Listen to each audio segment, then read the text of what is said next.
Привет! Компания Huawei провела презентацию, на которой анонсировала ряд новых продуктов. Один из них — умные часы Watch GT Runner. Как следует из названия, новинка ориентирована на спортсменов, в частности на любителей бега. Давайте рассмотрим, чем новинка отличается от классических GT3, посмотрим на дизайн, на характеристики и стоит ли покупать новинку. Подписывайтесь на канал, поехали!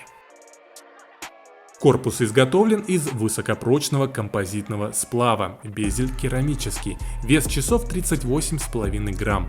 В комплекте идет антибактериальный силиконовый ремешок. GT Runner получили интерфейс, специально настроенный для бегунов. Часы умеют оценивать индекс беговых способностей, который помогает измерять уровень выносливости пользователей, а также предоставлять индивидуальные планы тренировок и динамически их корректировать.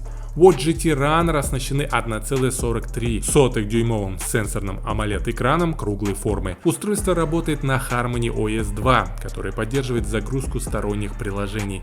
Кроме того, девайс первым в отрасли оснащается плавающим датчиком GPS. Он обеспечивает на 135% более точное позиционирование в сравнении с обычным модулем. Оптический датчик частоты сердечных сокращений, датчик атмосферного давления, функция определения уровня кислорода в крови — все здесь есть. Степень водонепроницаемости 5 атмосфер и модуль NFC также прилагаются. Что касается времени автономной работы для Watch GT Runner, оно составляет до 14 дней. Часы поддерживают беспроводную зарядку, и их можно заряжать беспроводным способом от смартфонов Huawei. Новинка выйдет по цене в 25 тысяч рублей на родине, в Китае. Они уже доступны для предзаказа и в продаже появятся с 26 ноября. Напишите в комментариях, как вам новинка. Подписывайтесь на канал, впереди много интересных новостей и обзоров. Пока-пока.